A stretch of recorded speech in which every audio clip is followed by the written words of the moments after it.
kuko yasize inzirakarengane heru yasenye buri kimwe cyose. Bane batanu biyahura muri kazimwe, hari ikibazo dufite mu muryango wacu, ikaba yabyanze mubarya kubwira wowe ibi bintu ikirimo ngiki. Ethiopia stress ituma abantu bakora ibindi bigayitse.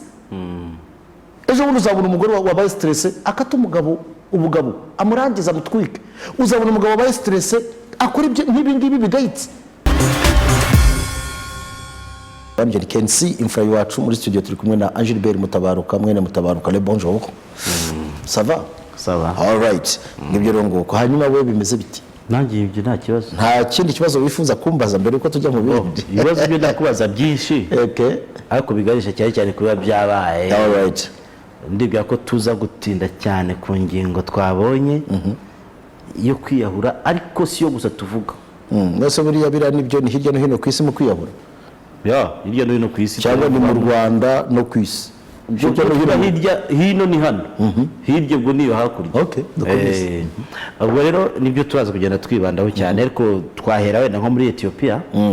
Wabonye ko Minisitiri w'Intebe Abiy Ahmed hanyise Dr. Simbizi yatanze amasaha 72 uhereye ejo hashize ultimatum abwira babarwanyi bo muri TPLF kuba bakize intwaro hasi bakamanika amaboko kugira ngo ingabo za Ethiopia zinjire mu mujyi wa Mekele ari no mu rwa mukuru w'intara ya Tigre zihafate zihashyire icyo yita umutuzo n'umutekano. Niba tabikora arabarasana umujinya wose ubaho. Banabwiye abaturage kuvamo bagakiza amagara yabo, nguko ngo umujinya bazabarasana nta pitié, ni sans pitié, ukuvuga ngo nta mpuhwe. Mama mia. Urabona ute? Icyo ntekereza hano ndabifata mu buryo bubiri. Icya mbere ntekereza ko Premier Ministre ari umugabo w'ikirenga w'ingabo za Ethiopia agomba gushishoza, kuko legacy yose nk'umunyamahoro ashobora kuyigira zero. Kandi ikindi cya kabiri, aba bantu nabo niba TPLF arya nabo bagomba kwitonda bakareka gukoresha abaturage nka human shield, kuko uko biri kose hano icyo ntekereza abaturage bakwiriye b'inzirakarengane bakwiriye gutekerezwaho, kuko ntekereza yuko bashobora kuba bashyigikiye cause ariko ntabwo bari ku rugamba, ntabwo ari abasirikare. Aba bantu ba TPLF nabo bagomba kumva yuko ingaruka zizabageraho zo gufata abaturage bakabakoresha nk'ibitambo mu nyungu zabo. Hano rero ntekereza ko Dr. Abiy Ahmed ikintu cya mbere agomba gukora ni kimwe, ni ukungeginga community international ku buryo ishobora gufata ibyemezo bikakaye ibifatira aba bantu mu ntara ya Tigray mu bijyanye no gukoresha abaturage nk'agakingirizo bashaka gushyira ubuzima bwabo mu kaga. Ariko nanone ku rundi ruhande, nk'umuntu uri mu kureba udashobora kwemera kwigenga kw'iyo ntara ku gihugu kiraba gicitsemo ibice, udashobora kwemera kujya mu mishyikirano, hari ibintu bibiri yashoboka. Icya mbere ni ukwemera ko bari abaturage ibyifuzo byabo bishobora kurebwa mu buryo buri politiki, sibyo? Ariko kugeza uno munsi wa none bakemera kugendera ku mategeko n'amabwiriza agenga Etat Federal za Ethiopia. Kuko naramuka avuze ati okay, kubera ibi nibi barimo dutega umutego n'uyu kwirinda infraction yo guhunga n'ibindi, reka twemere tubirekera aho ngaho. No kuvuga ngo ni intara ya hariya yitwa gute, ni bafite intara nini yitwa ni Amahara.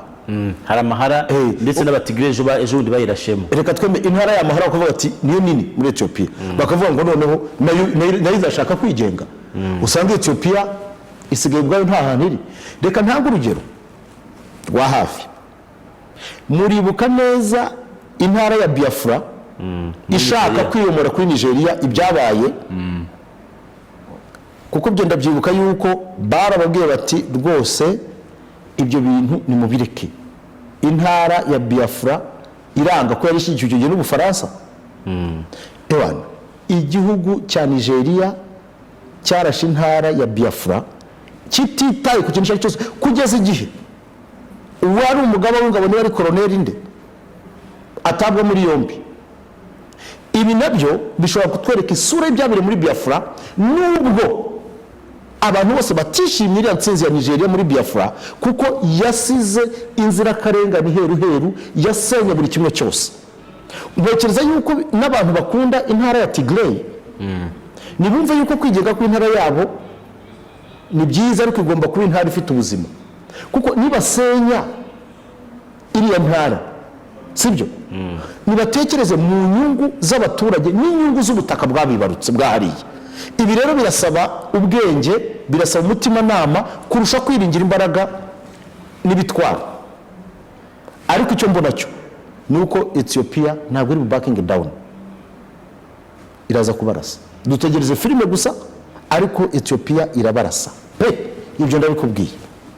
Uwavuga se ko hari abakurasana gukomeye kurusha uko twaba ku ruhande rumwe rurasa abandi? No, reka nkubwire tugiye kumakinga impamvu bivuga. Reka nkubwire ijambo rimwe nyine, reka nanjye ntanga impamvu bivuga. Gatabaruka reka kananjye sindi umusirikare, nanjye sindi wari dukurikira ibigenda bivugwa n'amanaliza akorwa. Bavuga ko umubare w'ingabo za Tigray mu mubare gusa ari benshi kurusha aba Ethiopia. Bakavuga ko ku bikoresho hari byinshi abarwanyi ba Tigray bakuye kuri Eritrea muri cya gihe cy'imirwano ya Ethiopia na Eritrea. Ubwo ibyo bikoresho biracyari up to date. Umva se wumva bakongera bakavuga ko Sudan isanzwe ifitanye ikibazo cy'umupaka n'igihugu cya Ethiopia iyobowe na n'uyu minisitiri w'intebe iri ku ruhande rw'Abatigray. Ukongeraho Misiri bivugwa ko yabiha amahugurwa n'ibikoresho Abatigray. Ibi bije kuri Dr. Tedros uyobora OMS nguko ngo ari inshuti magara y'ubuyobozi bwa Misiri. Ibyo ni ibintu ku munsi w'ejo nanalize ziriweho. Reka ngo analize zanjye none ugende kuri ibyo urumva Ethiopia izarasa abantu bicaye muri mu misa. Reka ngo analize zanjye abantu muri Tigray bashobora kwirwanaho, ariko icyo nkubwira ni wagufasha uwo ari we wese nta gihugu kizifuza kwigaragaza directement. Bashaka kuguha ubufasha ariko mu buryo buri limite, cyangwa uburyo bwa rwihishwa. Ntushobora kumbwira uyu munsi ko ushobora kugeranya imbaraga za Ethiopia nka guverinoma n'imbaraga za separatist bo muri Tigray. Ibyo nari kubwiza ukuri, ahubwo niba n'umuntu utekereza gutyo yaba ari mu kwibeshya. Ndakubwiza ukuri muvandimwe yuko ibijyanye no gushaka kujya kuvuga ngo turwane ntabwo biri mu gushyira abaturage mu gahinda gakomeye cyane, ni ugushyira umubabaro udasanzwe ku baturage baba hariya mu ntara ya Tigray. Icyo ntekereza cyo ni kimwe, Imana yadufasha ibi bintu bigera ahantu ho ngaho, ariko mu gihe once the worst fall to the worst, ndakubwiza ukuri twitegure kuzumva community international ivuga iti hano habaye ibyaha by'intambara, habaye ibiki n'ibi ngibi, habaye imbaraga z'umurengera. Ariko ndakubwiza ukuri hatajya n'umuntu kubeshya. Ibyo bikoresho umva nkubwire, ibyo bikoresho bavanye muri Eritrea, ndabikubwiza ukuri iyo bitaza kuba wenda community international Eritrea imaze kugera ahantu ishegeshwa bibi cyane, uyu munsi ntabwo wambwira ngo ese mpamvu ibyo bikoresho ni ibiri bikiri up to date uyu munsi wa none, ko mu makuru ahari mu byatumye Eritrea icyo gihe yari yabanje kwavansa isubizwa inyuma bibi cyane, ni ibikoresho byari bishaje. Icyakabiri burya intambara isaba ibintu byinshi. Utekereza yuko muri resources mu mafaranga urumva intara ya Tigray ishobora kwa outcompetinga igihugu cya Ethiopia? It can't work. Ibi bintu byose ko muri diplomasi kuri umunota Tigray iri hejuru. Babarira reka tujya mu bijyanye na mobilization. Iyo tureba igisirikare tureba iki, ni hehe ushobora kuvana mu bantu bari kurutingamo bangana iki? Utekereza ko intara ya Tigray ishobora kugira source ya recruitment kurusha igihugu cya Ethiopia? No. Ibyo rero ni ibintu umuntu agomba gutekereza, keretse wo dramas bashobora no kushuka abo bantu bakabongoza bakumva ko bashobora gukomeza mu rya w'intambara. Ndakubwiza ukuri bazabarasa bibi ndetse cyane mon frère. None ko bavuze ngo wenda icyo bakora no kubwira community international wenda ko hari uko yareba ko Abatigray barimo gushyira abaturage imbere. Yes. Barabwira iyi community international mu gihe yaba UN, yaba African Union, yaba n'indi miryango basabye Ethiopia ko yatuza bakajyana imishyikirano ikaba yabyanze bo barya kubwira wowe ibi basubiye bintu ikirimo ngiki Ethiopia irajya mu mishyikirano sur base de quoi ikidashaka ni ukuzanamo ako kantu ko dushyikirane ko dushaka kwigenga no ibyo bintu ntabwo yabyumva ibyo nabikubwiza uko wari cyitwa kuvugana byose ni igishaka ariko abo bantu bafite amakosa sinzi umuntu wasutse abo bantu ba TPLF kwiyahura ndabikubwiza ukuri kwiyahura hegari ibintu bikurenga ugafata icyemezo uti ni hahandi hanjye n'umuntu azananye kandi Ethiopia ishaka kumanukana ibyo bitwaro bimeze nk'ibya Farawo igasanga n'ubundi n'abandi nubwo bafite duke ariko twabahagama umva aya magambo watangiye ushuka igihugu cyitwa Armenia hari ibintu mujye muri mukansetsa watangiye ushuka Armenia ngo niyiyahure none dore ibyo byabaye nyine Armenia yagize ikibazo cy'abayiteranye barayibeshye ngo bayirinyuma n'abari abantu muri Tigray barababeshya ndabikubwiza ukuri kw'Imana isumba byose ushobora kuba Ethiopia yize igice icyagufungura amaso ugasobanukira iki gihugu cyitwa Ethiopia na military might yacyo ariko batigeye ni bamwe mu banya Ethiopia baraziranye ni bamwe je simbazi ariko baraziranye bagize n'uruhare muri revolution kuko burya urebe nyakwigendera Menes Zenawi ndumva ari umutigrinya n'ibindi nk'ibyo ngibyo ariko ndatekereza yuko uyu munsi wa none abantu bavandimwe ibi bintu ntibikajya mukunda impuha njye nababwiye yuko kugeza uno munsi ibintu mbona biri mu guhwihwiswa sinzi aho mwabikuye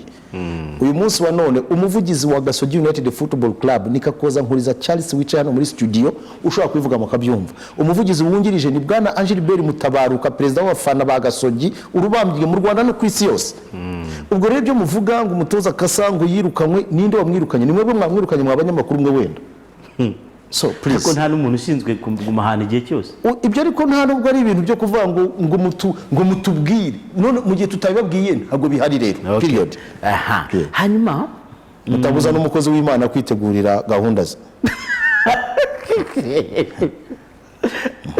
ntiyatari kabisa hanyuma twihanganishe umuhanzi n'umu DJ Zizo Alpacino sincèrement parla ngiye mukuri kw'Imana mbabajwe cyane n'imodoka ya Zuzu nteriko kuntu yari Zizo harya ni Zuzu ni Zizo ni ariko ukuntu Zizo z'umupira debe ku modoka yabaye subhanallah nuko byarangiye gutya shababa we ako so imodoka ntabwo twitwa n'abakurambere oya bari barimo kuyikora ngo niba ari pompe ya essence ariko nawe azajya gukoresha mu magaraje azwe ntabwo muri tari nyota rwose sasa rero kera yari afite imodoka yari afite akamodoka keza gato cyane n'uri ufite imodoka nto cyane muri Kigali ariko kari akamodoka kabye karimo umuziki ukaruta ubunini ariko ari akamodoka none aho yagukiye akajya ku nini dore bibaye tari nyota kabisa Zizu wihangane pe ubwo abahanzi rero n'abakomerekeyemo hariya nabo bihangane bafashe bakomeze ariko igishimishe nuko nta wabuze ubuzima nawe abaturage bahabaye intwari nizera ko ino modoka yari ifite assurance buriya se washora ikinyabiziga mu muhanda kidafite assurance wabutekereza ubwo se assurance yishyura biriya kwitakoza accident buriya na assurance igomba gufatirwa insangi assurance insangi nyine niba iyi modoka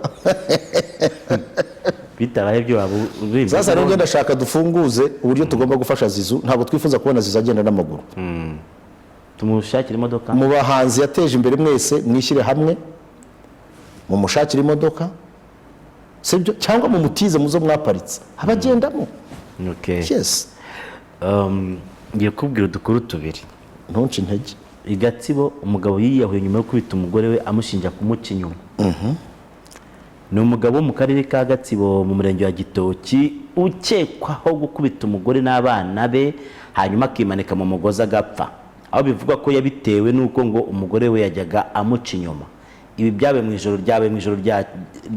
ijoro ryakeye ku itariki ya 20 ijoro ryakeye buracyari itariki 20 ngo nejo bundi mu mudugudu wa Sata mu kagari ka Karubungo mu murenge wa Gitoki urumva tubuke makuru cyitwa Igihe niho turimo kuyisoma hanyuma bakagira bati umunyamabanga nshingwabikorwa w'umurenge wa Gitoki Mushumba John yabwiye cyamakuru Igihe ko uyu mugabo yiyahuye nyuma yo kumara igihe kinini afitanye amakimbirane n'umugore we ashingiye ku kumuca inyuma ati ni umuryango wari ufitanye amakimbirane bafitanye abana babiri bakuru rero umugabo yafuhiraga umugore we rimwe akavuga ko amuca inyuma ubuyobozi bukajyayo bukabagira inama umugabo ntabyumve bagakomeza gushwana ahitamo kwiyahura. nabangarukiye aho ngaho. Reka nkubaza ko aza kwamatsiko Nakunda mutabara dukuru tubiri.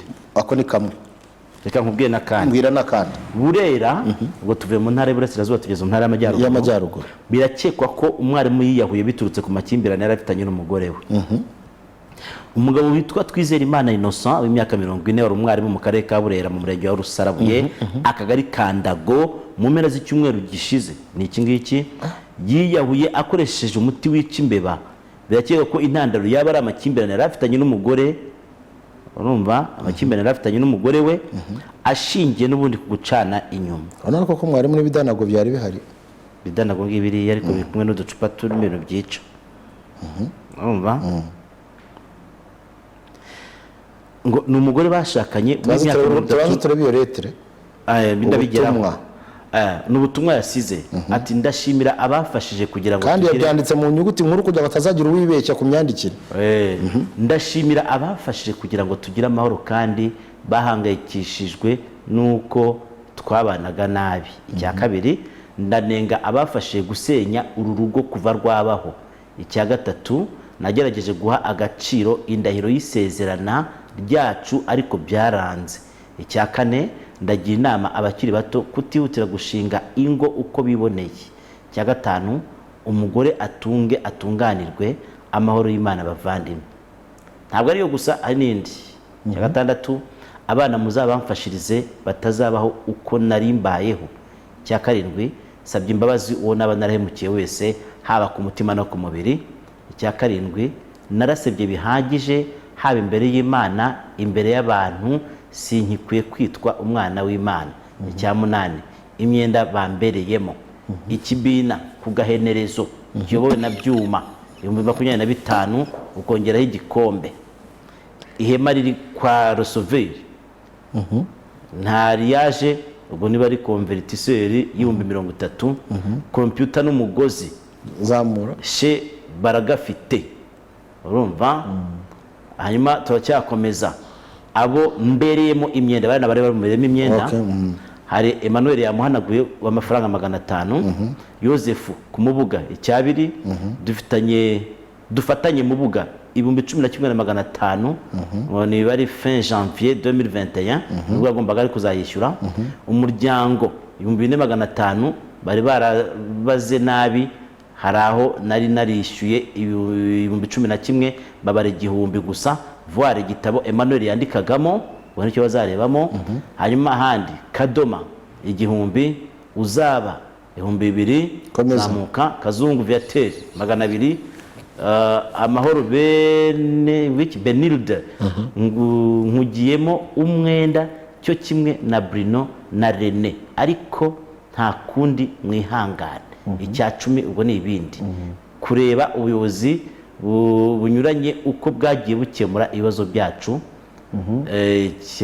Kurikiyeho 11 abo nari naratumye badasurwa bazasurwe urugo ruhire. Komeza menya yari birangira biracyakomeza. Barumuna banjye ndabashimira ubwitange mwagize ariko bikanga bikaba iby'ubusa. Icya 16 azabyare hungu na kobwa. Icya 17 hagize ikibazo muzagurishe ishyamba naguze na bari mahirwe. Komeza turebe. Komeza n'amahirane. Icya 18 asanzwe asura wenyine. Asurwa wenyine bizakomeza. Bye bye. Harimo n'imigana ariko. Komeza. Sanze umubyeyi wanjye mu ijuru azanyakira. Umugabo agomba kuba afite ibibazo bikomeye cyane. Bikaze. Harimo byo gusurwa. Aho umuntu yicara akandika ibintu bimeze gutya. Mu mutwe we yari yabitekerejeho kwiyahura. Nabonye we yavuze ngo yaratabaje biranga none aritabaye. Bigaragara yuko hari ikintu kigomba gukorwa pe. Ibi bintu ngenda bibona bishingiye cyane ikintu cyitwa Minisiteri y'Umuco, Minisiteri y'Umuryango, Minisiteri y'Ubuzima, Minisiteri y'Ubutabera na Minisiteri y'Uburezi kugira ngo zirusheho gukora hamwe ziri mu kubaka abantu bazima kuko no munsi hari ikibazo gikomeye cyane. Ntabwo ushobora kumbwira yuko abantu 2, 4, 5 biyahura muri kazi imwe, hari ikibazo dufite mu muryango wacu. Ndetse ntekereza yuko gishingiye ku kuba, ndabisubiramo, ibi bintu nabibwiye na minisitiri w'ubutabera ndabimubwira, hari akantu ntarisomye, hubatswe n'Imana nari murimo 5 akambamo indobo nini, naratabaje kandi nari nkubwiye mbura untabara, ngeberwa icyo nakozeho, none mpisemo kwitabara urugo ruhire kuri ba nyirarwo. Nuvuga ngo bamucaga inyuma. Okay. Icyo tuvuga ngo iki rero, twimitse ikintu cyitwa amategeko kurusha umubano usanzwe, kuko uyu munsi ikintu cya mbere, niba habayeho gushwana guto hagati y'umugabo n'umugore, cyangwa umugabo aramubwira ati ndagukubita nje mageragere, uranyumva neza, umugore nawe ati ndakubwiza ukuri ndahamagara RIB. Ibyo bintu bwabyo bavandimwe, niba n'amadini nayo akwiriye kugaruka, nje hari ikintu nemera. By the way, amadini afite uruhare runini mu kuba yashobora gukemura ibibazo, kurushaho kwegereza abantu bakaba abantu b'Imana kurushaho. Uranyumva neza Mutabaruka? Ariko uyu munsi wa none, mu gihe tuzumva yuko amategeko ni meza, ariko mu gihe uzumva yuko mubanishijwe n'amategeko muri saro iwanyu, mudashingiye ku bwumvikane bwa nyabwo bushingiye ku muco nyawo wo kubahana, umugabo akumva ko agomba kubaha umugore, umugore akumva ko agomba kugandukira umugabo we, ndabarahiye muzabona abantu benshi bazakomeza kugenda bakora nk'ibi bintu. So amategeko ubwayo mwarayatoye, ndabishimiye, nibyo, ariko ingaruka zayo muzabibona. You have to come back, musubire kuri drawing board. Families are being distracted in the names of law. Why are we driving this country? Igihugu ubona gisa nkaho kidafite umuryango ufatika. Hari ibintu bimwe dukwiriye kongera tugatekereza, niki cyapfuye, what went wrong? Sinzi kabisa, kuko iyo mbona ngiye ntekereza yuko dufite ikibazo gikomeye, kandi iki kibazo kirimo gikomeye kirazana stress ituma abantu bakora ibindi bibigayitse. Ejo bundi uzabona umugore wabaye stress akata umugabo ubugabo amurangiza mutwike, uzabona umugabo wabaye stress akora ibindi bibigayitse. Sinzi ikibazo kiri, turishimira amategeko mbonezamubano twatoye menshi, ariko araduhuwe musaruro.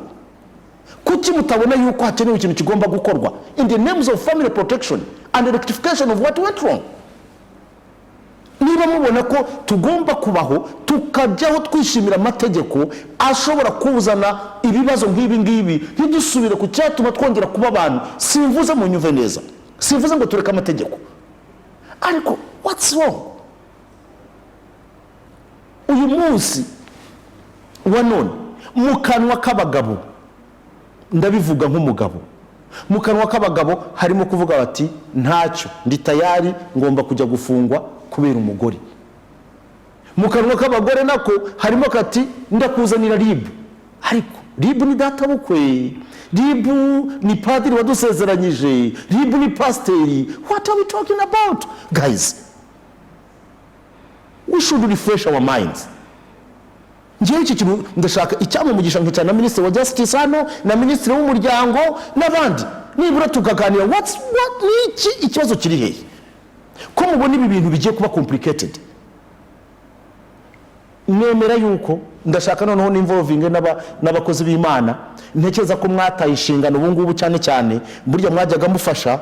Nashimira Kiliziya Gatolika kukigoro nibura kakantu ko kureba abantu bakagana mu miryango remezo yabo, sibyo? Sinzi byinshi nabo harimo ibibazo bibamo, ariko uyu munsi wa none aya matorero yacu yakaba yashingira kukubaka umuryango ukomeye, kuko niwayo igicumbi cy'itorero n'umuryango. Sinzi niba tukemereye Mutabaruka. Nanone nemera yuko igicumbi cy'igihugu n'umuryango. Sindabona umuntu muzima ushobora guhagarara afite amaserire yashize. It can't work. Rero ibi bintu ndatekereza yuko nubwo abantu babivuga mukabikeresa, ariko turimo turajya ahantu habi ku buryo bizagira ahantu usanga twese dusa nkaho dufite umutekano muke, inkiko z'u Rwanda zitekanye, buri kimwe cyose gihari, ariko mu muryango ari ikibazo. Nje ibyo bintu simbizi. Uyu munsi abagabo benshi bariye karungu, bagenda bahuma nka transformer z'amashanyarazi, warwaye cyo mvuko ni huma ajya ngo abagore nabo bariye karungu, avuga bati ewana njyewe ntuzamenyere, biragenda gutya na gutya. Eske ibyo bintu bibiri niba abantu bose bashobora kwateresa icyarimwe kugaruka hasi bizagenda bite? What will happen? Ibi rero twakaye tuganira bavanywe kambabwire kugira amategeko menshi ntacyo bizatumarira mu gihe dufite moral decay. That is it, like it or not. Ibibazo bizakomeza kuvuka. Njewe nkuko mbyumva, sinzi niba twatumikira badutumye tukagaruka cyangwa se mukanya, ariko mutabaruka njewe cyane cyane ikindi, ariko ndashaka no kunenga uriya mugabo ubwo yapfuye. Uwapfuye ntacyo buriya muvuga. Ntacyo reka muvuge, wenda wanenga abatekereza nkawe. Abatekereza nkawe ndabanenga. Kuko none se n'umugore bagucaga inyuma, urumva ubu se uragenda ngo babaze nde? Usibye kubabaza abana warangiza ukajya n'imbaraga zivuga ngo muzandere abana banjye batazaba nkawe, urabasigira ndetse ninde wababyaye? Ariko hari icyo ndi gutekerezamo. Ubona ko ukurikije uko byandika yanyuze inzira nyinshi, yazinyuzemo. Icyashobokaga ngiki rero, people, reka mbabwire, nta kintu cyiza kiruta ubuzima. Icya kabiri ngo yarafite n'amahirwe, yarafite akazi. Icyiza cyatuma ubabaza umuntu waguhemukiye ni ugutera imbere. None wamuhimye cyangwa umuhaye rugari. Ariko ndakubaza mutabaruka, tuvugisha ukuri, wowe umuntu urabizi ko umuntu yaguhemukiraga uriho, none urapfuye ngo yidagadure. Ibyo nabyo ni ukunanirwa kubwira. Ibintu bijya biba ahantu mu cyaro, wenda si hose ariko bijya bikunda kubaho. Umuntu yafata umwanzuro runaka w'ubuzima bwe, ugasanga abantu bose bamugize iciro ry'imigani, cyangwa ugasanga abantu bose bafite ukuntu babyinjiyemo bose, kandi we yafashe umwanzuro ku buzima bwe. Muri make umwanzuro wabusigikiye. Iryo jambo numva ntarivuze. Okay. Kuvuza ngo yafashe umwanzuro ku buzima bwe uramushyigikiye. Si wumvuga. Hari imyanzuro yindi yashobora gufata wenda aho waganishaga byo kuba yatandukana n'uriya mugore. Kuko ntawe atanyuze ngo abantu bamufashe kuba wenda ariko guhitamo n'ukwe. Yes, nicyo mvuga. None ugasanga abantu uzari umuntu akenshi watandukanye n'umugore, aba ari iciro ry'imigani. Dore wowe wabigize gutya kandi dore ugasanga bamugize igicibwa, kandi we yakije ubuzima bwe ku buryo ahitamo kwiyahura. Nabyo byashoboka bikamweza gukora inzira mbi. Wowe wakwiyahura? Nese wiyahura ujyaho n'intare? Ndakubaje, wakwiyahura? Ibyabaye byaje mugo byagenda nyine. Nubwo kugeza ku munota ntabyo mbona. Ariko burya agenda esprit ya muntu yamaze kumuvamo. Kuko ndatekereza ko yagize igihe kinini cyane cyo kubitekereza. Nose birazajya ijuru yarigezemo ko nabonye avuga ko agiye gusanga se. Ariko cyamanze ko kwisi niwo mu ijuru. Nje ndabajije ijuru yarigezemo. Abuzi bagiye muri bande. Ko yenda kubaje akantu koroshye. Oya ibyo ntacyo bivugaho kuko iby'ijuru n'iby'ijuru rishobora kuba ritanabaho. Cyangwa se ririho ariko bagiye tuzi uko bagenda. Hari amaso yacu abona ibintu gutya vati umuntu azajya mu ijuru kandi yadari raba. Cyangwa se ntago azajyayo kandi tayari ariyo. Amaso ya muntu arabeshya. Nose ashaka kuvuga ko aruhutse imihate y'isi. Ibyiriya by'umugore niba koko yabikora gasimbizi. Byarabiruhutse ko nibizongera. Kugayika ntabwo azongera. Yavuze ngo yaragayitse harya ngo yarasuzuguye yarasebye. Agazongera guseba buyasebye rimwe nyine barangiye. Icyo wavuze cy'ukuri nuko hagomba kubaho kongera kwicara tukareba niki, abantu bakareba icyakorwa, atari kuvuga ngo ni ribu gusa se ribu. Ndakurahiye nta muryango uzubakwa na ribu. Ndakurahiye ujya ribu ijya kuzamo ibintu byadogereye. Ni nko byasadutse. Icyangombwa ni ukureba niki cyakorwa kugira ngo bireke kudogera. Icyo nicyo cya mbere. Ariko mon frère ndi Kigali kamwe amazi. Twavuze ku byabaye, ntabwo twabura kuvuga kuri ya mvura y'ejo bundi ngo yajyanye umuntu mu yatwaye umuntu hariya mu Rwamara, iramukomezanya imugeza hariya hafi yo kwa Rasta. Unose umuntu mukuru umusore iramutwara bien rwose iramwica. Si nibyo gusa, ahangaho rero ni mu Biryogo, mu mudugudu wa Gabiro, akagari ka Biryogo, n'ubundi murenge wa Nyarugenge. Ntabwo ni mu karere ka Nyarugenge, no mu mujyi wa Kigali. Imvura yasenye inzu nyinshi, izindi bisenge biraguruka. Aho nubwo zariho towa ariko abantu barimo, urumva naje imvura yakoze ibyo ngizo yaratowe nyine. Reba hariya rwose n'imvura yakoze biriya byose. Reba reba do, iyi ni inzu yakoze biriya kabisa, kuko harimo n'umuyaga udasanzwe. Ikindi abantu bari ku mihanda babonye ko imodoka zagomye guhagarara. Imvura ntabwo yari isanzwe pe. Abana ahantu henshi yarangije, hani mu Biryogo. Uretse ko inzu zaho nazo bigaragara ko inzu zariya mu Gatare ndahazi. Izi nazo nta manenye ku bwabo. Ari ahantu naho haranegekaye. harimo za ruhurura zitazwi, za ruhurura ziba ziri aho, ngaho rero inzu ubwazo zishaje cyane. ubu iyi nzu utekereza ko iriya mvura yayisiga? Urebe rwose hose ibintu byari bimeze nabi cyane. manuka turebe. Urebe yabazengereje pe. Urabona ubwo nk'umuntu wari mu nzu ngo arugamye ni ukubona ijuru riri kugwiriye. Nayibona hariya n'inyuma y'imvura abantu bari kugerageza kurundikanya utuntu ariko ku iteganyagihe ariko bari babivuze ko imvura iza kuba ikaze cyane, iza kuba ikaze ngo kuko byagenze ntabwo byoroshye. abantu bihangane, ntibihangane, ni danje kabisa. umuntu ati agahinda ni kabi rwose, nta mpamvu yo gucira uwo mugabo wiyahuye urubanza. Ntabwo tumucira urubanza, nirwo rwandiko rwe, buri wese afite urwandiko rwe hano ku isi. buri muntu wese agira igare. uyu muntu ari i Burera yitwa Adrien. Undi ati murakabaho, ibibazo by'umuryango byatijwe umurindi n'uburinganire. Nawe se dore nk'itegeko ryibera muri saro kurusha urukundo, nyamara mu byemere aba bihaye Imana bafite ubufasha batanga ku muryango kuko bagira tekinike zo kwigisha. Ubwo se koko abashinzwe umuryango bona bakora iki? Niyo bagerageje bavugira kuri radiyo, ubwo se koko urugo rwubakirwa kuri radiyo? Undi ni umupasiteri ati kwiyahura ni uburwayi buturuka ku gahinda gakabije, ntawakamucira urubanza. Ndi kansara, abantu nibatugane tubafashe, iyo ndwara irakira. Ikindi umuntu atanga icyo afite. Abanyamatorero nta bumenyi bafite mu bijyanye no gukemura amakimbirane mu rushako. Undi ati Kenisi ngo abakozi b'Imana bagira uruhare mu kubaka umuryango, bamwe muri bo nibo badusenyera nk'uko bivuze. Undi nawe aravuga ati mwebwe izi mfu zose zo kwiyahura zirava ku ihohoterwa amategeko akorera abagabo, leta ifata impu zombi. Undi aravuga ati atahari ibintu byo kwiyahura umenya ari byo babaterereza. Nuko abyumva.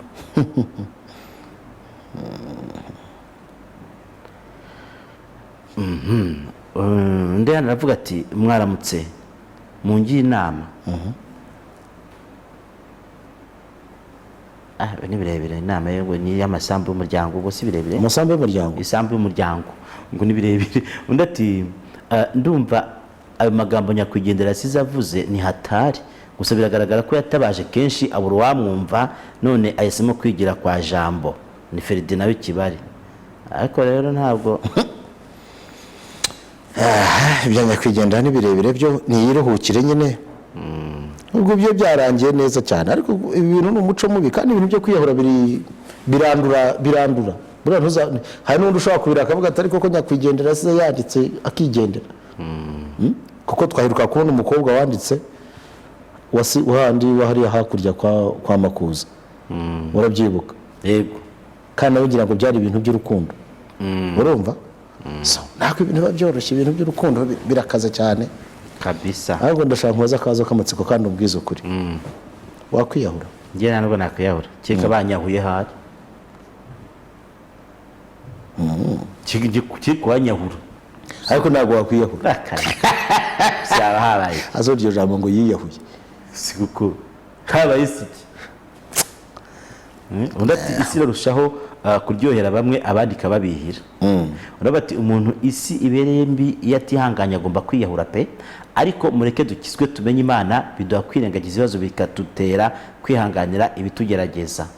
Undi ati hari ibihano ndengakamere biri gutangwa, wareba kubijyamo kandi wenda nikosa wakoze nawe ubwawe byakugwiririye ukawujyamo da.